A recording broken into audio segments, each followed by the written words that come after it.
TikTok, Instagram, YouTube, Facebook.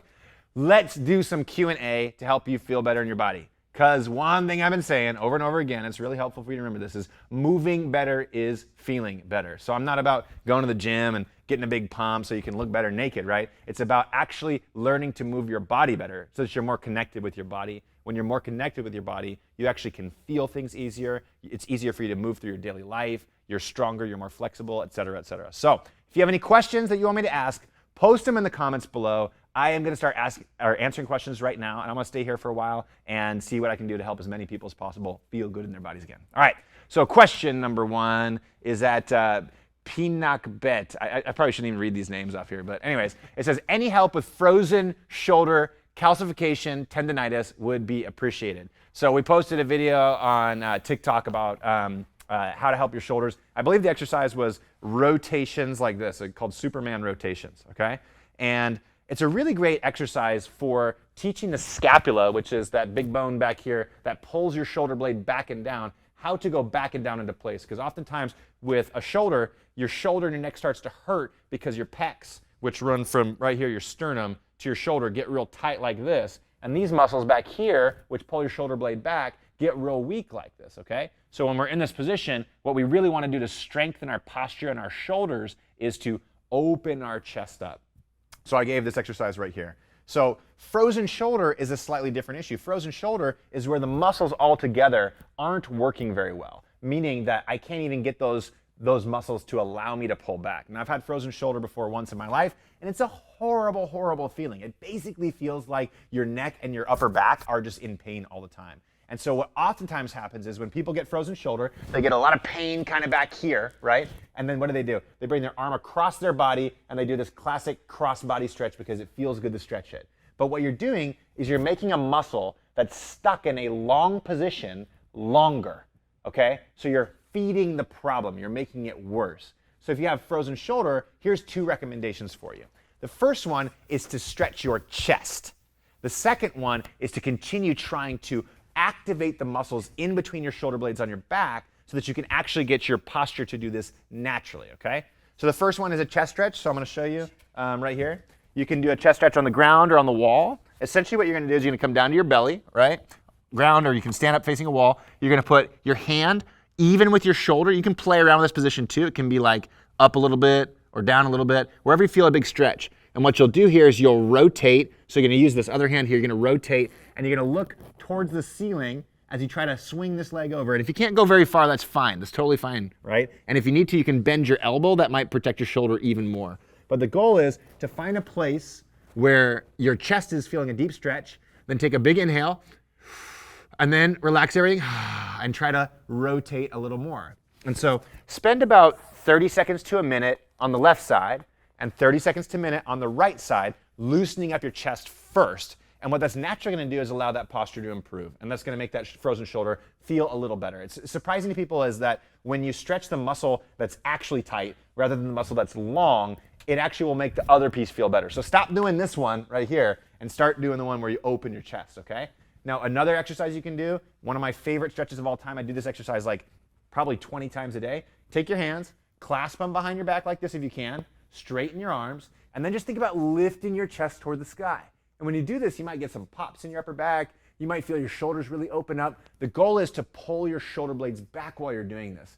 You hold that thing for like 20, 30 seconds and try to repeat it frequently throughout the day. That's going to help open the chest and activate those muscles in the shoulder blades that pull your shoulder blades back and down, and that's going to make that frozen shoulder feel significantly better. Now, I should have said this from the start. I'm not a doctor, I'm not your doctor, so I have to throw it out in the disclaimer, like, check with your doctor, check with somebody who can really make sure that you're doing this stuff, but I have helped a lot of people feel better in their bodies, and that's what I'm here to do today. So if you try those tips out, just go slow, don't hurt yourself, don't be stupid, right? Again, if you guys are just showing up, we're doing a live call Q&A where we're trying to answer as many questions as you can to help you feel better in your body again, okay? How do you move better to feel better? So if you have a question, post in the comments. We'll toss it up in this sheet, and I'll keep going through it. So we just touched on frozen shoulder. Let's go to the next one right here. So I can pronounce this one. At Little Hutch. All right, so the question was, I get so sore right in the front of my hip, and sore and tight in the front of my hip, and across the top of my hip crest. Okay, so I believe what they're talking about is the hip flexor, okay? So let me show you something. The hip flexor basically runs from the knee all the way into the back of the spine and into the core, all the hip flexor muscles. The psoas actually connects the back of the spine into the femur, right? And so what happens is this muscle gets really tight when our knee stays close to our chest all day. What does knee staying close to our chest mean? Guys, what do you think? What? Bad posture. Sitting, right? Sitting. When we stand, is our knee close to our chest? No. When we sit, it's close to our chest. So all the muscles of the hip, the front side of the hip, get really tight for most people because we sit too dang much. It's really something that we need to stop doing and start like actually moving our bodies more. So I'm gonna show you how to stretch your hip flexor, some of my favorite ways to stretch the hip flexor. I'll go from a real beginner version and then I'll show you a couple more difficult variations, okay? Or not necessarily difficult, but just a little bit more complex. So the first hip flexor stretch is just basically if you're standing with your feet straight forward in a nice line, you just take one step back, make sure your toes are still facing forward, then take your hips. Here's the big kicker here is when you bring that foot back, don't open the hips up like this where they're turned sideways. Keep your hips facing straight forward, okay? From right there, what you're gonna wanna do is drive that back heel into the ground, and you can play with the width of your stance. If you have really tight hip flexors, your width will be more narrow. If they're loose, your width will be wider, okay? From there, really think about driving your hips forward towards your front heel, but more than anything, think about length right here. So what I'm trying to say is this, don't just drop down towards the ground like this. Think about like from my heel all the way through the top of my head is like the longest line possible. The more you feel that stretch coming all the way through the front side of your hip, the more you're really targeting that hip flexor.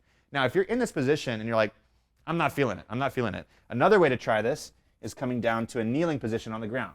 Now, if you have rough knees, put a pillow under your knee. You don't have to have any no pain, no gain on this one, right? Again, take your hips, turn them forward, and this time drop your pelvis towards your heel, and think about the most length possible from this knee to this knee, okay? So really thinking about spreading the legs out like this.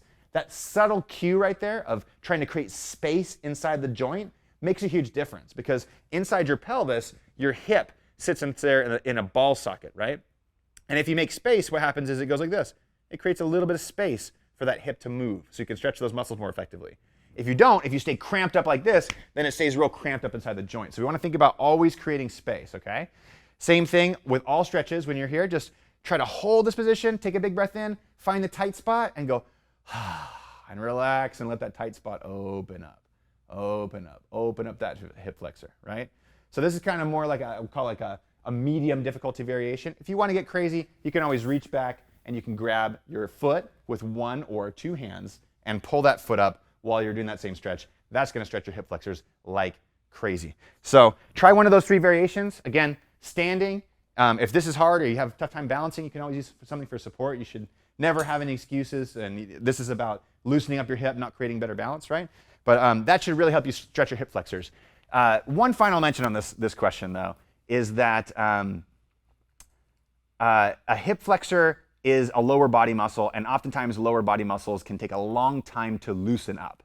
And so don't just stretch it for 10 seconds, 20 seconds, 30 seconds. I would highly recommend if you really want to loosen up your hip flexors, 90 seconds, 2 minutes per side. Do that once a day, and oh my gosh, you're going to feel so much better. And honestly, when you have looser hip flexors, you can walk faster, you have less likelihood of injuring your lower back, right? So there's a lot of stuff that goes on when you have nice loose hip flexors.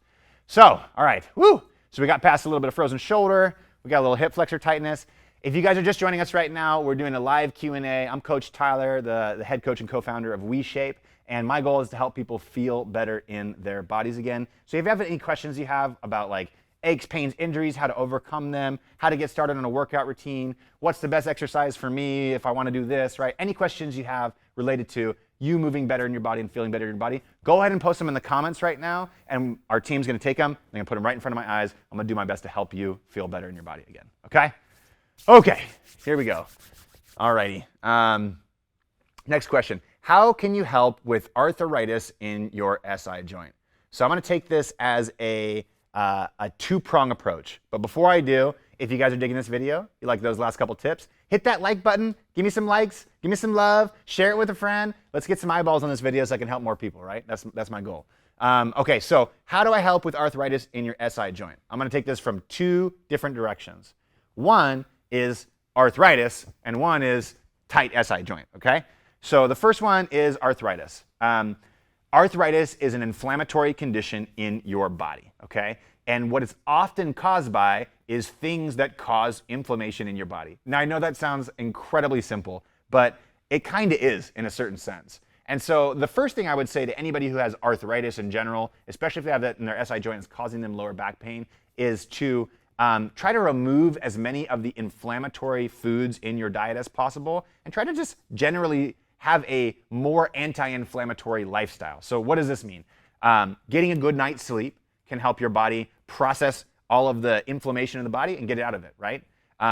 Practicing something like intermittent fasting and giving your body a little bit of a chance to digest all the food and get through it can help reduce inflammation. Taking supplements like fish oil, high in omega-3s, specifically EPA and DHA, can help reduce inflammation in the body. Turmeric with curcumin can help reduce inflammation in the body.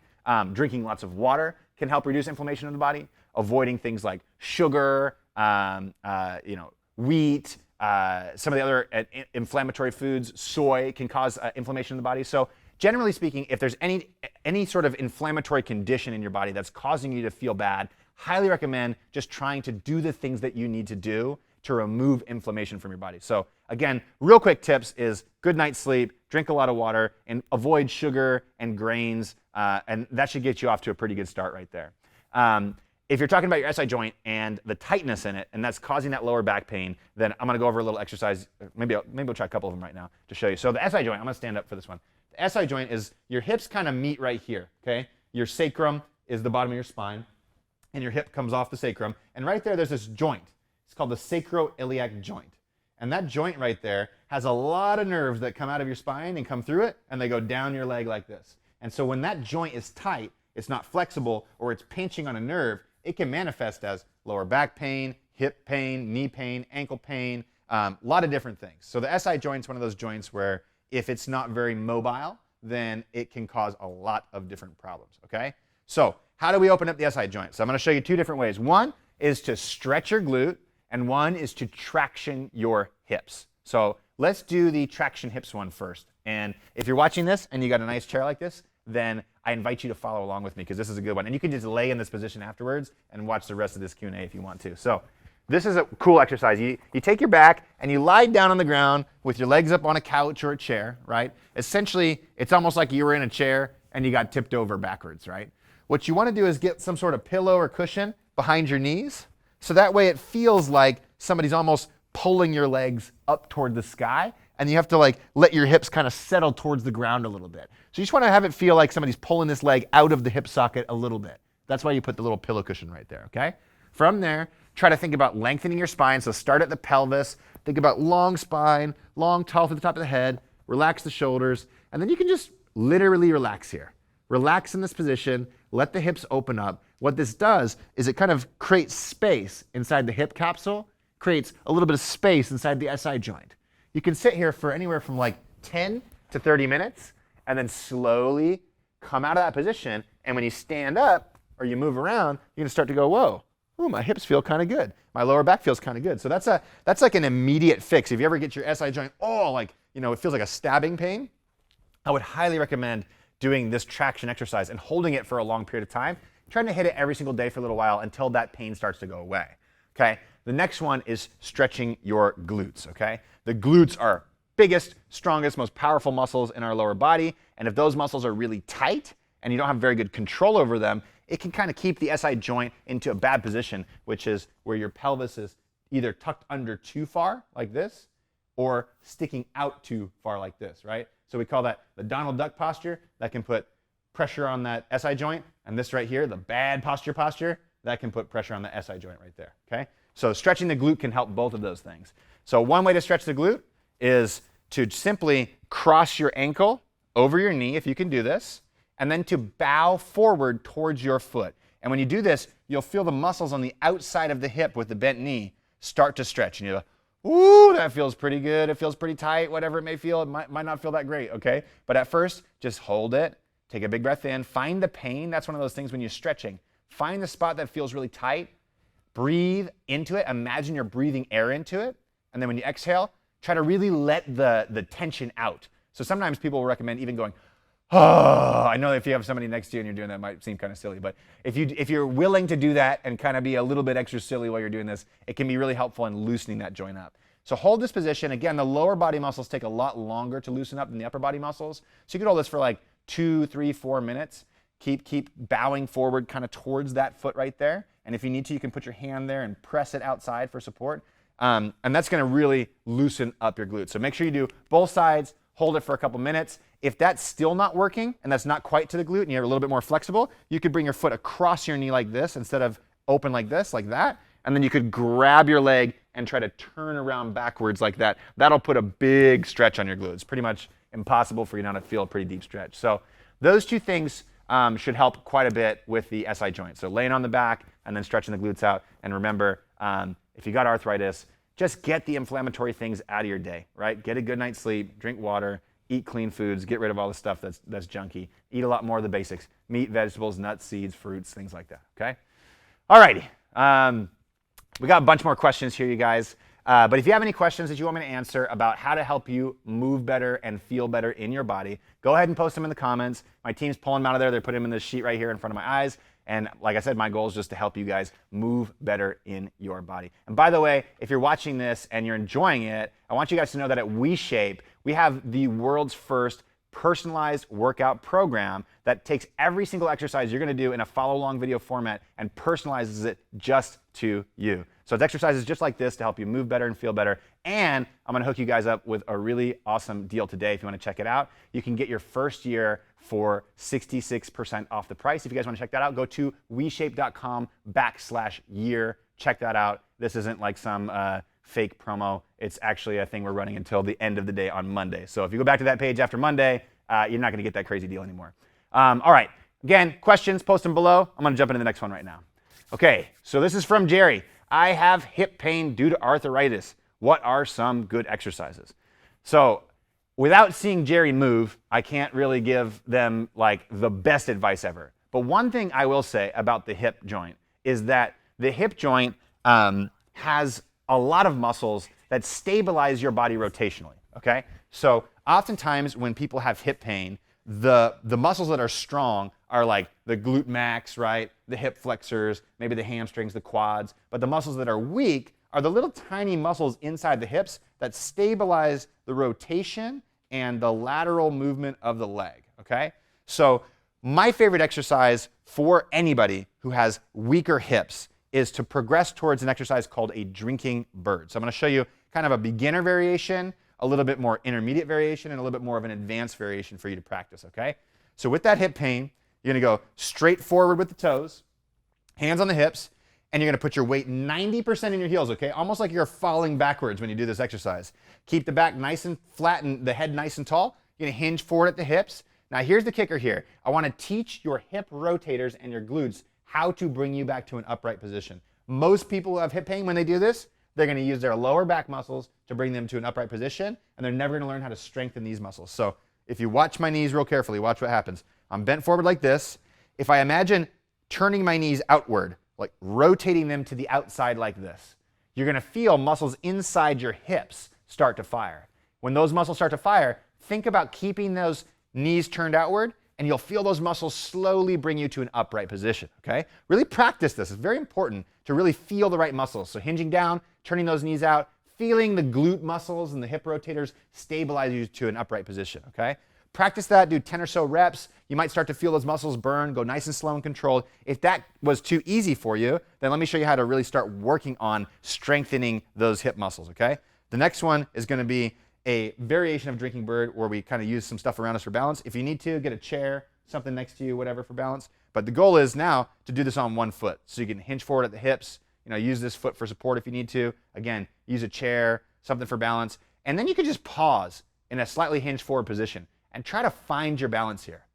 And then slowly try to come to the top position like this. If you need to use your foot for support, that's fine. And stand here like this, okay?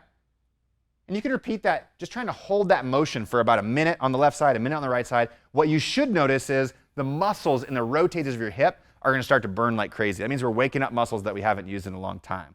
Now, if this looks like an exercise that you're not really sure how to roll into your daily routine, well, first of all, you can go to WeShape, and we have this exercise and all these progressions built into the workouts that we offer you guys. So again, if you want a personalized at-home workout that you can follow along to, go to WeShape.com/year, and we're going to hook you guys up with a super sweet deal. Oh, I got it behind you? Oh, there you go.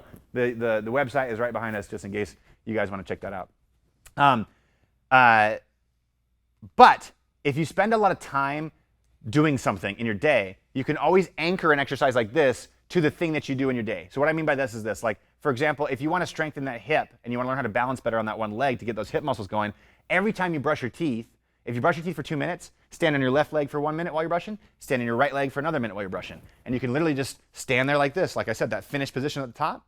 Or if you want to, you can also hinge at the hip a little bit and see if you can hold that position while you're brushing your teeth. Switch your legs like this, and now you've got something that you do every day, brushing your teeth, being attached to something that's going to benefit you if you do it every day, learning how to balance on one leg, which helps immensely with hip pain, okay? So that drinking bird, all the variations of that exercise, so good for it. Oh, I told you to show you a more advanced one, so I might as well just show you real quick. After you get better, put your hands on your hips, and you'll be able to move forward and backward into this position with good form. And this is by far, I think it's still probably my favorite lower body exercise in the world. And you guys probably don't know my background all that much, but I've had 5 knee surgeries, so learning how to move properly in the lower body has been something that's like not only just a passion of mine, because I know other people, they get surgeries and injuries and they end up just living their whole life in pain, but also a necessity of mine, right? So this is a really good exercise all around for basically anybody, from anybody who wants to be a runner to just wanting to be able to walk up the stairs again, et cetera, et cetera. So, all right, woo! We got TikTok, we got YouTube, we got Instagram, we got Facebook, and I got some water right here because my throat's starting to go dry. If you guys have questions, post them in the comments below. Let us know what questions you have. I'm going to sit here for a little while longer, answer as many questions as I can, how to feel better in your body, all right? Because remember, moving better is feeling better. That's something I say over and over again because it's the truth, right? If you don't know how to move your body, if you're not connected to your body's probably not going to feel all that good. But if you are connected to it, it's going to start feeling pretty good. All right. Kathleen. We got a question from Kathleen. This is a great one because we get this question every day, all day long. Kathleen, where do I start if you're new to exercise? This is such a good question, and honestly, this is the reason why we started WeShape in the first place. I was a personal trainer a long time ago, and I would watch people come to the gym, and personal trainers would put them on the treadmill and stare at their phone while they were texting their friends, and they put them on machines and stuff like that, and I was like, this is not helping people learn how to actually move their bodies better, which to me is what really, really helps people feel better in their bodies and get long-term results, right? Because the moment you start feeling like, whoa, I'm feeling different, then you're inspired to keep moving. You're inspired to keep exercising. But the majority of the programs out there, and a lot of the most popular stuff out there right now, is kind of like old school thinking, like just sitting on a bike or a treadmill or whatever. Like if you sit on a bike for hours a day, like, are you rehearsing good posture? No, probably not, right? So learning how to move your body in space, to me, is a much better way to go. So that's the first part of this, is where do you start when you exercise? Start by learning how to move your body. And remember that the golden rule of results is what? What do we think, Ben and Connor? Huh? What's the golden rule of results? Consistency. Consistency. All right? That's the golden rule. All right, the golden rule is consistency, okay? It's really important just to be consistent with it, all right? And you don't have to do it for hours every day and whatnot. Like literally 2 or 3 days a week, 30 or so minutes, practicing proper movements is what's going to get you really awesome results. And that's what we do with our workouts at WeShape. They're 30-minute at-home workouts that you can do from the comfort of your own home with no equipment, and every exercise is personalized to you. If you want to give that a shot, go to WeShape.com/year. We got a special promo run until Monday, okay? Kathleen, I'm going to give you 2 exercises that I believe everybody should be doing, and I'll show you a few different variations of them so that you can know that anybody can do these exercises, okay? The first one is a lower body exercise, and it's called the sit to stand, all right? It's pretty straightforward. I'm going to go from sitting to standing, and then I'm going to go back to sitting, and I'm going to repeat the process, okay? So a very beginner variation of this is to put your hands on your knees, to bring your feet slightly outside of hip width, toes slightly turned outward. When you look down, you want to make sure that your knees and your thigh bones are going the same direction as your toes. If when you stand up, your knees go in like this, it puts a lot of undue pressure inside the knee joint, and it's not going to feel that good in the long run, okay? So take your time, move well with this. So hands on the knees, you're going to press into the heels, and you're going to stand up, and you can use as much arm strength as you need to make this happen, okay? And then on the way back down, hands back on the thighs, push your knees out. Don't let the knees cave in like this. Push the knees out, come down slowly, and repeat the process, right? You could always inhale before you stand up, exhale as you finish the top position, so you can start practicing your breathing rhythm of that, and just repeat that process, okay? That's a basic sit to stand. Now, if that's too easy for you, you can do a sit to stand without your arms on your legs, right? So you can go a little faster. Inhale as you go down, exhale as you come up, right? Get to the point where you can do 20 of these guys without feeling too exhausted, and you can keep making it harder. You can add a little hop at the top, right? You can add a little hop at the top, and it's going to make your cardiovascular output go through the roof, right? So this is what's referred to as a movement progression.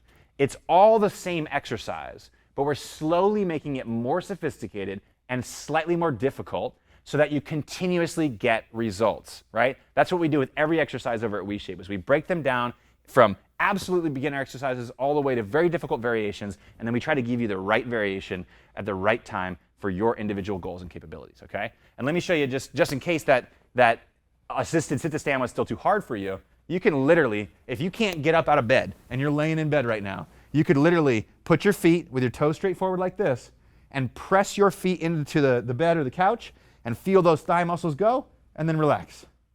And then press your feet into the couch and then relax. And repeat this for 10 to 20 reps, okay?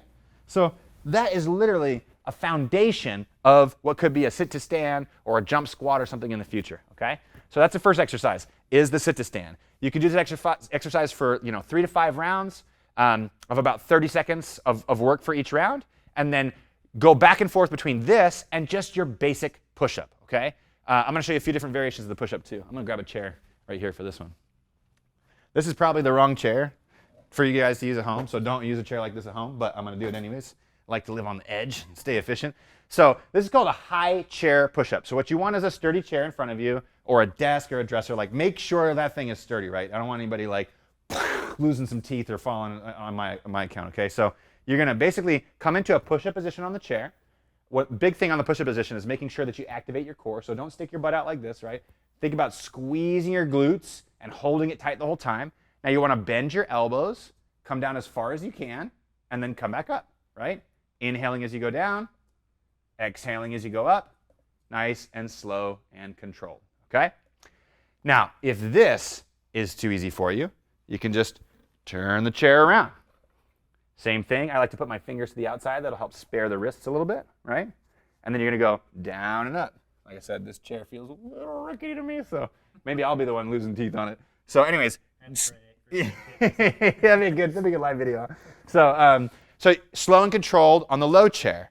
If that's too easy for you, then you can come down to the ground and you can do that kneeling instead. So that would be on your knees like this, again, squeezing your glutes and doing your push-ups like this, right?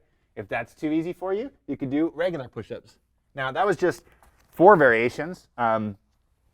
We've broken down almost every exercise into 10 plus variations. So there's more to that, but Kathleen, the basics are what get results, okay? So remember what I said when in the beginning of this question, I said consistency is number 1, right? So be consistent. So carve out the time in your schedule to get a good workout. My recommendation is at least 2 days a week, and ideally, 20-ish minutes, 30-ish minutes. Not that much time commitment, okay? But carve out that time. And if you want to just do those 2 basic exercises, the sit to stand and the push-up, you could just go back and forth with each one of those, do 5 rounds of each one of those where you're going for 30 to 40 seconds on the squats, 30 to 40 seconds on the push-ups, rest 20 or so seconds in between. Boom, fantastic workout. And over time, as whatever variation of the exercise you're doing gets easier, you just go to the next harder variation and accept the fact that you're gonna struggle a little bit more and lose a few more reps, but you're getting stronger and you're learning how to move your body better the entire time. All right, so keep it simple. Anybody who's starting to exercise that's brand new to it, don't make excuses. Everybody can do this, all right? Well, where are you, half hour into this thing? Dang, all right. Well, if you guys are liking this and you're watching it having a fun time, hit those like buttons, those heart buttons, those share buttons, right? Share the stream on TikTok, or whatever, YouTube, Facebook, Instagram. I really appreciate you guys doing that because we're here trying to help people feel better in their body again. All right, so, and if you have any questions, post them below. I might pick up the pace a smidge on these questions just to make sure that we get as many answered as humanly possible. So let's jump over to Rachel. Oh, cool. It's a question about the promo. So yeah, we're running a promotion at WeShape right now. Normally it costs $299 a year to do our workouts, which honestly, in my opinion, I think is pretty affordable already. It's like less than $1 a day to get personalized follow-along workouts. And if you check them out, guys, I think you're just gonna love them. Like people say that, but check it out. If you don't like it, you can get a full refund, whatever, right? So at the end of the day, these workouts were designed out of a labor of love for the last couple years. It took us a while to build the technology that would allow you to be able to change the difficulty of your exercises while you're following along to the workout. Like our goal is to make it feel like you're doing a workout alongside me and you say, oh, this exercise is too hard. And I go, okay, try this one instead, make it a little bit easier. And our team who's behind the cameras right here too, did a wonderful job over the last while, making sure that we built really, really well-designed form cues to help you not only move better, but move better so that you can feel better in your body again, right? We want to make sure people are protected against injury and that they strengthen the right muscles so they can start moving their body around in real life. So yes, this is a year promo where you're going to get a year's worth of workouts for just 99 bucks. So it's 66% off the normal price. This promo does end on Monday. This is not a fake scarcity deal where on Monday or Tuesday you're going to show up and you're going to see the same deal. It's going to go back to $299. So if you guys want to check it out now while it's still live right now. And it goes from basically when you sign up to the next year. So you can get a year's worth of workouts for a really, really good rate. And you know, also a little hint drop here, we're about to run our first ever 30-day Feel Better Challenge here, I think in May. So as a member, you're going to get free access to that, which is going to be fun. A lot of community stuff. We've ran some challenges in the past, and it's been really fun to see, you know, how engaged people can get and the results people can get as they go throughout this. You know, it's awesome. Yeah, Ben's over there telling me to say something, but I don't know what he's saying. Yeah, what's that? If they want to join, get some likes. Let us know you're interested. Yeah, there you go. Give some likes. He said, "Give us some likes. Give us some likes." All right, okay. Again, if you guys have questions, post them below. Let's get as many questions answered as we can, okay? Jolene, I have bone on bone in both knees. Any gentle exercises to be able to do? I have a hard time getting up and down off the floor for floor exercises. Oh, Jolene, I got some passion for you right now. So as I mentioned before, if you guys have been on the call for long enough, I've had 5 knee surgeries, 1 on the left, 4 on the right. The most recent right knee surgery was just 7 months ago. It was a long overdue one because I too had bone on bone. A knee joint. I didn't have much of a meniscus left, and I didn't have an ACL. And so I know what it's like to walk around in the world and have your knee dislocate when you stepped off a curb wrong, and you know, which is really frustrating because I'm somebody who maintains his fitness level as much as I possibly can. And so to be like taken down by a curb is really humbling in a lot of ways. And so over the years, I've had to learn a lot about how to properly exercise when you have things like bone-on-bone knee pain, right? So the big thing I will share with you is there's kind of 2 ways to look at the knee. The first thing is, right now, you're probably putting a lot of undue pressure on your knees because of poor movement. So I'm gonna talk about that real quick first. Whenever we move our knee forward and backward, there's always a slight rotation and a slight lateral movement, side-to-side movement, right? And this little rotation and lateral movement, that's what kind of causes those little wears and tears over the years, right? Now we should have a little bit of play in there. The joint is designed to move well like that. But if every step we take, we watch our knee rotate in like this on every single move we make right there, you're gonna put a lot of pressure inside that knee joint. If every time you squat like this, and on the way back up, you watch your knees wiggle in like that, you're gonna put a lot of pressure on your knee joint. So oftentimes people who end up with knee injuries, if they aren't acute, like meaning you got hit by a car or something like that, it's probably because you had poor movement that was installed in you when you were younger and you never fixed it, okay? So the first thing is making sure that your knee is always going the same direction as your toes. So one of my favorite exercises for this is called a split squat. You can start out just doing a half split squat too if you want to. Like again, this is something you don't need to push, especially when you have bone-on-bone knee pain, okay? Move slow and controlled. If you want to put something next to you for support, you can put something next to you for support. Make it easy at first. Should be nice and easy. So a split squat is going to be hips straight forward.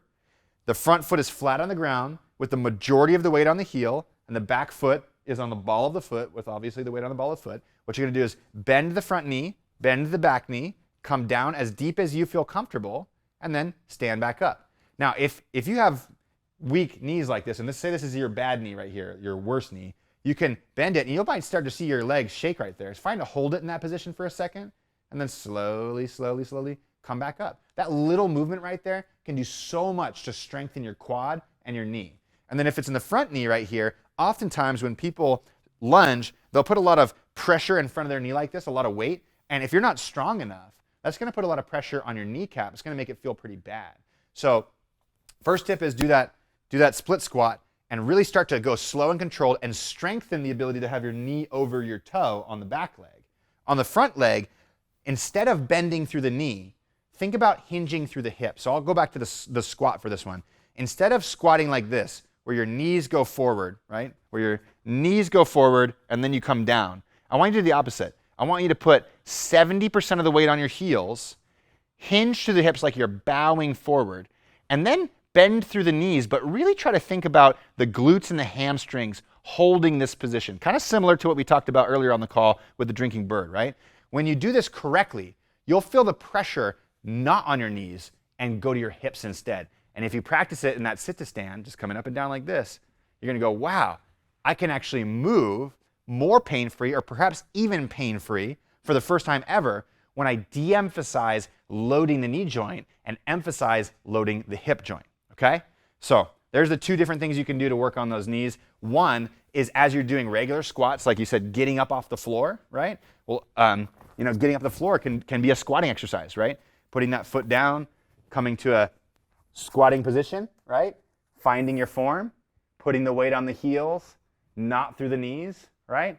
Taking your time, practicing that motion. I think one of the things that some of our members have commented on is like, oh, sometimes it's hard for me to get up off the floor to get to the next exercise. Like, we should put more rests in there. I say, no, that's the whole point. The exercise is being able to get up off the floor in between the exercises. So it's like a supplemental thing that you can use to actually get even better results, right? But be mindful with that movement, move slow. And the second thing that I mentioned, just to recap, is being able to strengthen having your knee over your toe, but in a controlled manner. If I just had you squat like this with your knees over your toes and you had bad knees, bad idea. But if you put your foot back like this and the majority of the weight's in the front and you're bending your knee and you're strengthening that quad muscle right here, you're feeling it shake, you get to that position, it goes, woo, it starts to shake, and you slowly press your toe out of it. Now you're gonna build the strength in that quad that's gonna help support you when your knee does go over your toe, okay? So slow and controlled, slow and steady, but you can also do a lot of reps of these things. The more reps you do with good form, the more practice you get with that movement, the more practice you get, the more natural it is for you to move that way, which means now you get to move better without having to think about it, all right? Okay, whew, where are we at right now? I feel like I've been talking nonstop for like 40 minutes, okay. Okay, I'm gonna go for 20 more, you guys. So I have a fair amount of questions coming in right now. I'm gonna probably not get to them all today, but we're gonna do more live calls just like this, where I'm gonna do my best to help you feel better in your body again. One thing to remember is if you're joining the call, I am not your doctor, and I highly recommend you checking with your doctor. Don't write us and sue us for me giving you exercise advice, right? Let's all be smart about moving our bodies, okay? I actually don't like the disclaimer part, to be personally honest, but they make me do it. Actually, he writes it in big red, says, disclaimer, disclaimer, we gotta stay safe. Okay, I'm gonna go a little faster here. We got bone on bone knees. So let's talk about eating more protein. Okay, this is good. The question was, I'm trying to eat more protein, any tips? I love that question, such a simple question. Now, before I answer the question, I will say one simple thing, is that when I used to teach people nutrition programs, when we used to run group training programs in our local city here, one thing I noticed is that I started with this whole nutrition book and I would give it to somebody and they would be like, I'm not doing this, right? Too big of a book. And then I started breaking it down into, okay, here's some rules and some recipes. And I got a little more success. Here's even more basic rules and more basic recipes. And when I broke it down on the most simple levels, when I started seeing thousands and tens of thousands of people start to see amazing results, right? And so in the world of nutrition, I try to keep it as simple as humanly possible, okay? And those rules are simple. Drink enough water, especially first thing in the morning before you start eating. Now the next rule is make sure you eat enough protein, especially the first meal of the day. Why is this important? When you eat protein as the first meal of the day, it's going to release neurotransmitters in your brain that make you feel more full. In addition to this, if you're exercising, protein helps rebuild muscle. In addition to this, takes calories to burn or to convert protein into muscle. So even if you're eating 500 calories worth of protein, it could take like 100 calories of that protein to digest the protein, right? So it's like calories at a discount at the end of the day. So to me, one of the most easy things to focus on in your diet to improve the results that you get from your workouts or just your lifestyle in general, try to make a priority out of consuming quality protein, okay? So how do we eat more protein? Make it simple. One of the things that my wife did a long time ago in the past was she used to make these egg muffins, right? Where she'd crack like a bunch of eggs, mix in some mushrooms or bacon or whatever, and you can make like 24 of these egg muffins at a time. Then you can just put them in the fridge, you can toss them in the microwave, toss them back in the oven, whatever makes sense, right? And you can have these every day, super quick, super easy, super affordable, no excuses in that respect.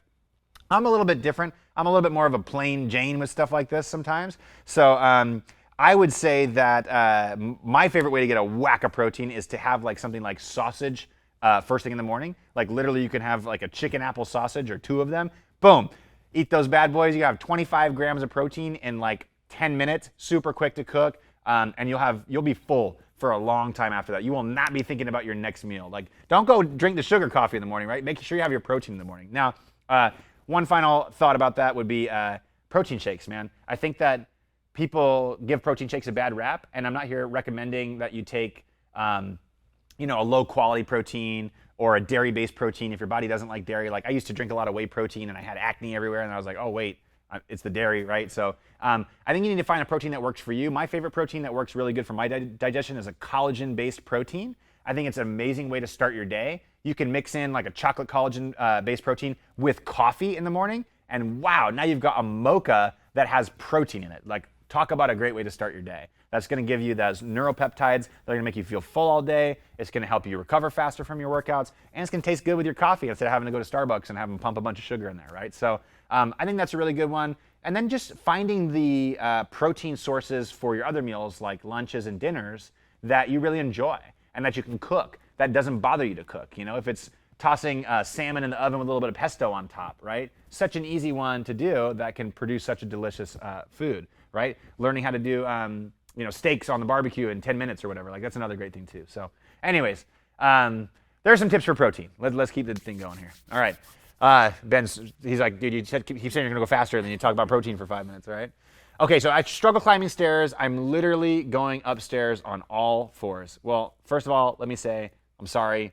That's horrible. That must feel really shitty. Sorry about the swear word there, but I know what it's like to walk through my life and have days where you're like, God, I'm in so much pain right now, and I have a lot of empathy for people who are in that position. The good news is walking up the stairs and learning how to walk up the stairs is a really good exercise in and of itself, okay? And so what I would do if I was you is I would make sure to find a staircase nearby your home that you can access pretty easily so that you can practice this. And what you're gonna do is make sure the rail's nice and sturdy, okay? And you got a box over here? Yeah, let me grab the box. This will be better. Thank you, sir. You're gonna practice that first step, okay? That first step is the whole game, okay? So you're gonna put your foot on the step, nice and flat on there. The majority of the weight's on your heel. So again, I'm assuming that since you have to walk up on all 4s, you need to strengthen your legs. You probably have some aches and pains and injuries, right? Put the weight on the heel. Then what people do here is this. People do this. They bring their knee in front of their toe, and they try to use their quad muscle and their knee joint to stand up. What did we just learn? We just learned that that's really hard, right? That's not what most people can do, especially if you have injuries, you haven't done this kind of stuff. So instead of that, what I want you to do is put your foot on the step, grab the rail, right? And then hinge to the hip, bow forward, grab that rail, press the heel into the ground, and go up on the back toe. You see that little lift that makes it less of a step right there? Go up on that back toe, and then see if you can come to a standing position. Boom, like that. And then slowly come back down. And just repeat that first step. Slowly up and back down. Again, you're using the rail for support, and you're practicing feeling this inside your glute muscles and your hamstrings rather than inside your knee. And again, we just practice this with a box. You don't even need a staircase, right? You could just put a chair next to you and a box and just literally do about 10 on the right, 10 on the left, whatever feels comfortable for you. But the big thing is this. Don't bring your knee over your toe and keep your torso upright and think that you're going to use, like, that hurts my knee, right? Instead, foot flat, weight in the heel, weight in the glute. So feel it in the butt right there. Feel those muscles firing. go up on that back toe, press into the ground, and then extend the hip fully, trying to stand up nice and tall, okay? The more you practice this slow and controlled, the more likely you're going to be able to walk up those stairs pain-free rather than having to go up on all fours. And this is something that is, it's both a strength movement to get your hamstrings and your glutes stronger and a rehearsal of good movement. So the more frequently you do this exercise, the more likely it is that you're going to walk up on that staircase and you're going to be able to do it, okay? So be patient with yourself, be kind to yourself, go slow, don't hurt yourself, and make sure that you really practice stepping up with good form so that way when you approach the stairs, you're not left with the only option having to crawl up the stairs on all fours, all right? Good luck with that, seriously. Okay, we got enough time for a handful of more questions. If you guys are digging this, give us a little heart. We love the hearts there. And again, at WeShape, we create personalized at-home workouts, and they're really, really tailored for people who feel like they can't work out. So if you want to check us out and you want to take advantage of our special promo right now, go to WeShape.com/year. We're going to give people for the next 3 days a year of our follow-along workouts, and you can pick if you want to do 2 days a week, 3, 4, 5, 6, or even 7 days a week, right? You can pick whatever your workout schedule you want to be. And again, all the exercises are customized to you. You can adjust them while you're following along to the workout and make sure they're actually appropriate for your goals and your capabilities. Go to WeShape.com/year, check it out. It's $99 for the entire year. Promo ends Monday, all right? If you come after Monday, it's going to be $300 instead of $99. All right, a couple more questions. If you guys have questions, post them in the comments. We'll try to speed up the pace here for the last few minutes, all right? So how do you know if you should be stretching hip flexor or strengthening it? Well, that's a good question. I'm assuming that they were watching the video earlier when I was talking about the hip flexor being tight, right? So I think that this is an interesting question because every muscle should be stretched and every muscle should be strengthened at the same time, right? A lot of the movement patterns that I like to teach, the bodyweight exercises that I like to teach, often do both at the same time. So as an example, we were talking about a split squat a few minutes ago, right? A split squat is a cool exercise where as I come down, the deeper I'm able to go in the split squat, the more it puts a stretch on my hip flexor. And if I'm active in the back, if I'm constantly pushing my back toe into the ground, then not only am I stretching that hip flexor, but I'm stretching it while it's maintaining tension. Now, this is really important because oftentimes people think that flexibility is the number one thing you're going to want as you grow older to feel better in your body, okay? But they actually did a study on this, and strength is the number one thing that you want in your body. So how do we create flexibility and strength? Well, we practice movements that cause us to have flexibility and strength at the same time, like the split squat, like a sit to stand, like a kneeling back bend, right? There's a bunch of exercises that can do a lot with very little time and be able to do that. So how do you know if you should stretch your hip flexor? I'll make it real simple. If you come back like this with your foot and you feel immense tightness and you can't extend your hip all the way like this and you feel a lot of tightness, you should probably stretch your hip flexors. I'll just come out and say something very simple. I rarely meet anybody who shouldn't stretch their hip flexors because of the amount of sitting we do these days. So pretty much I would say you most likely need to stretch your hip flexors. As far as strengthening your hip flexors, I don't think you need to target them directly. If you do exercises like leg raises, reverse crunches, split squats, etc., you're going to strengthen all those muscles anyways, and it's not going to be a big deal, right? What's more important is not so much thinking about the muscle in isolation, but thinking about how to improve the movement as a whole, right? Because I know you guys are annoyed with this already, but I'm going to look you in the eyes and say, because moving better, what? Because moving better is feeling better, all right? Cool. Okay. We got, what, 3:51? Yeah. Okay, so we got 10 minutes. All right, couple more. Okay, what can I do about foot and ankle mobility? Oh, what a good question. Okay, so ankle mobility is so dang important. People who often roll their ankles don't have good ankle mobility. People who can't squat very well or very deep don't have good ankle mobility. And ankle mobility is an interesting one because we hold so much tension in our ankles. And so I think it's really important for us to continuously stretch it out. So I'm going to show you guys a couple variations of some ankle drills that you can do. Okay, so the first one I'm going to show you is just called a calf rock. So you're going to come all the way up on your toes. You can try to point your toes as far down as you possibly can. And then if you need to for support, you can grab onto something. Then you're going to bring your toes towards your nose, and you're going to go back and forth. Up, toes to nose. This is going to just kind of get a lot of blood flowing in the ankles. It's going to make them a little bit looser, right? It's gonna feel real good. You could do this for 10, 20 reps. If that's too hard, you can literally do them sitting, right? Or you can, again, do it for support. This can help loosen up the ankles. From there, we can start stretching the calf and the ankle independently, okay? The first stretch I'll show you is a standing calf stretch. So this is kind of like the hip flexor stretch, but I'm not gonna be as worried about you bringing your hip as far forward. So from right here, the big thing here is pushing your heel into the ground and straightening your knee. And when you do that, you should feel a stretch in that calf, and you'll see your knee is coming over your toes, okay? That's the flexibility of your ankles. How far can you bring your knee in front of your toes? That's a good sign of that ankle flexibility. Now, if you don't feel much of a stretch here, you can flip it around, and this is kind of too big of a box, but I'll do it anyways. If you have like a book or something on the ground, something that's 2 inches or something like that, you could put your foot in front of you, and you could lean forward into that, and you can try to let that toe come towards your knee like that, and what you're gonna do is you're gonna feel that big stretch in the back of your ankle, okay? It's a real good way to loosen up the calf while you're doing this. And the calves are, I mean, we walk a lot, right? We're on our feet a lot. The calves are tight, and they take a lot of time. They take a lot of reps. So the more you can stretch your calves, the better. Like literally, you're walking around and you see a staircase and you can come stretch your calf for 30 seconds or whatever, right? Throughout the day is a really good way to start thinking about how do you loosen up your body, okay? The final ankle and calf stretch I want to show you is a little bit more advanced, but it's so good for strengthening ankles for the real world, right? Strengthening and stretching ankles for the real world. So bringing your foot in front of you like this, putting your hands on top of your knee, and allowing your knee to come in front of your toes only if it doesn't hurt and you have healthy knees, and seeing how far you can bring your knee in front of your toe while keeping your heel planted on the ground, right? And you can just come forward and backward in this position, each time trying to get your knee a little bit further. And this one's interesting because you'll feel a calf stretch, but you might feel stretches inside the ankle joint or on top of the ankle joint. As long as it doesn't hurt, then I would practice this throughout the day as well. Really good way to loosen up the ankles, all right? Okay, we got a couple more here we'll do real quick, and then we're gonna call this one. So if you guys haven't checked it out yet, WeShape.com/year, get a fat discount on a year's worth of workouts, woo! Okay, what are good exercises for a shoulder that has a torn rotator cuff?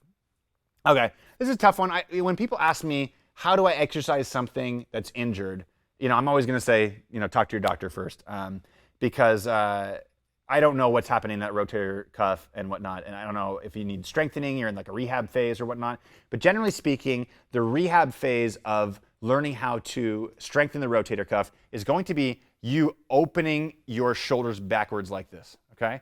And so if you have a little band or something like stretchy, you could put it in front of you and you could do some of these guys right here. If you have a little bit of a weight, you can rest your elbow on your knee and you can rotate your arm out like this. If you want to try our Superman rotations, you can start upright and you can rotate like this and see how that feels in your shoulder, right? You can hinge forward at the hips and rotate to make it even harder.